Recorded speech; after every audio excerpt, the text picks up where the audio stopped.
नमस्कार सर, मेरा नाम शिखा मिश्रा है। हमारी जो युवा पीढ़ी है और जो आने वाली पीढ़ियां हैं, हमने श्री राम की और सनातन धर्म की एक अलग ही परिभाषा बनाई हुई है आजकल, वो जय श्री राम सुन के और मूवीज़ वगैरह देख के।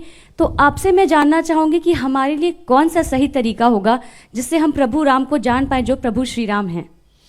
देखिए, जो आपने बात कही वो सही बात है। मूवीज़ में एक इमेज बनी हुई है कि टीका लगाए, कंठी माला पहने और धोती कुर्ता पहने व्यक्ति विलेन ही होगा, ये तय मान लीजिएगा। और इतना ही नहीं, धर्माचार्य तो धूर्त होगा। इतना ही नहीं, प्रोफेसर मजाक का पार्ट होगा। पढ़ने लिखने वाला छात्र बेवकूफ होगा, वो चतुर महालिंगम होगा। और क्लास बंक करने वाला इंटेलिजेंट होगा। पॉकेट मारने वाला व्यक्ति जो होगा वो तो उदार होगा, क्योंकि वो चोरी करके बांट रहा होगा। ठीक। और जो बिजनेसमैन है या जो नौकरी कर रहा, वो बेवकूफ टाइप का दिखाया जाएगा, वो जिंदगी की दौड़ में पिछड़ता दिखाया जाएगा। अरे बहुत सारी चीजें दिमाग में भरी गई हैं फिल्मों में। ये बताइए, ये फौजी के डिसिप्लिन का मजाक उड़ेगा। हर हिंदी फिल्म में साउथ इंडियन मजाक का पार्ट होगा। हम लोग के जन्म के आसपास के जमाने की फिल्म वो कौन सी थी, पड़ोसन, मास्टर पिल्लई, एक चतुर नार करके सिंगार, वो भी मजाक के पार्ट होंगे। और अभी इधर कौन सी फिल्म थी, इसमें खजाना खोजने के लिए जाते हैं, जिसमें वो कहता है कि गोवा तक पहुंचने के लिए कितना टाइम लगेगा। उसने कहा जब तक नाम बताऊंगा तो बता देगा, श्रीनिवास, वेंकटेश, फलाना, अय्यर। उसका ही मजाक। भाई ये क्या है, उत्तर दक्षिण में लड़ाना है। हर फिल्म में सरदार मजाक का पार्ट होगा। बहुत बड़ा षड्यंत्र था ये, एक लेफ्टिस्ट एजेंडा था। और इसमें मैं ये नहीं कह रहा हूं कि इस फिल्म वालों ने जान के किया है, वो तो बेचारे खुद भी नहीं जानते। उनका माइंडसेट ऐसा कि उसके टूल बन गए।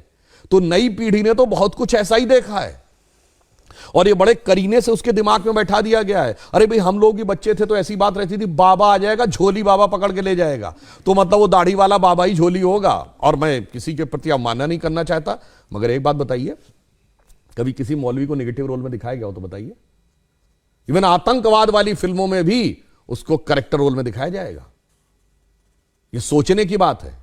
एक ही फिल्म में, अमिताभ बच्चन जी की फिल्म है 1970 के दशक की, जिसमें जब उनकी भाभी आती हैं और या मां अगर उनको प्रसाद देगी, मैं नहीं लेता ऐसा प्रसाद, मैं नहीं मानता ऐसे भगवान को जो गरीब का पेट नहीं भर सकता, उसी फिल्म में 786 का बिल्ला उनकी जान बचाता है और उसको यूं हाथ से लगा रखते। सोचिए कैसे दिमागों में चीजें भरी गई हैं। इसलिए मैं युवा पीढ़ी से कहूंगा, इस जगत प्रपंच से बाहर निकलिए और ओरिजिनल अपने टेक्स्ट पढ़िए। विवेकानंद का साहित्य पढ़िए, स्वामी राम तीर्थ का साहित्य पढ़िए, श्री अरविंदो का साहित्य पढ़िए। गांधी जी ने जो बातें बताएं, आप सब ने शनि की 7.5 वर्ड सुना होगा। ये 7.5 का मतलब क्या होता है? शनि एक राशि पे 2.5 साल रहता है और वो इतना शक्तिशाली, जिसे ढैया कहते हैं आप, एक उसकी इतना शक्तिशाली होता है कि एक राशि आगे और एक राशि पीछे तक इंपैक्ट रखता है। यानी कोई बहुत पावरफुल है तो उसका इंपैक्ट एक स्टेप आगे एक स्टेप पीछे, तो 2.5, 2.5, 2.5, 7.5।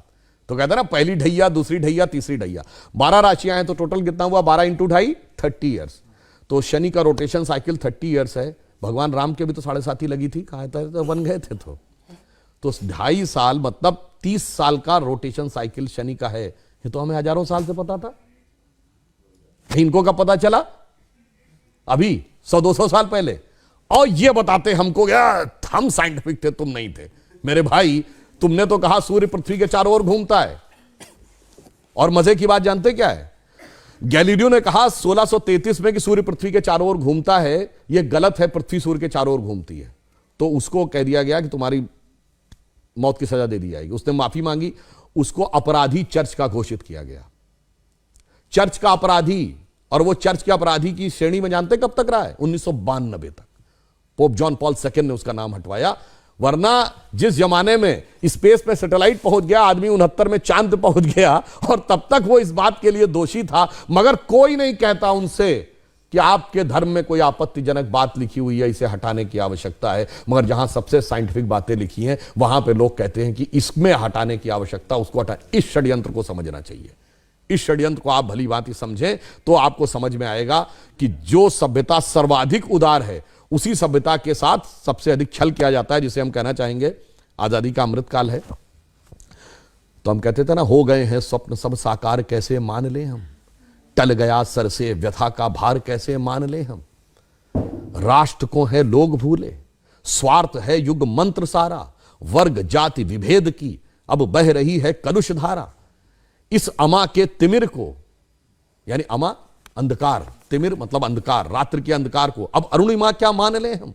टल गया सर से व्यथा का भार कैसे मान ले हम। और आगे की लाइन सुनिए, वो महत्वपूर्ण है। वेशवाणी तत्व दर्शन दूसरों से यह सभी ले, विकृति को हम ग्रहण करते निज प्रकृति को आज भूले। इस विदेशी नकल को अब अस्मिता क्या मान ले हम। हो गए हैं स्वप्न सब साकार कैसे मान ले हम। इसीलिए मोदी जी ने क्या कहा है, अमृत काल के जो 5 प्रण हैं उनमें पहला है भारत को विकसित राष्ट्र बनाना है, दूसरा है गुलामी की मानसिकता के हर प्रभाव से अपने को मुक्त करना है, और तीसरा है अपनी विरासत पे गर्व करना है। इसीलिए गुलामी की इस मानसिकता से बाहर निकलिए तो नया भारत दिखेगा, जिसके लिए हम कह सकते हैं कि स्वप्न देखा था कभी वो आज हर धड़कन में है और एक नया भारत बना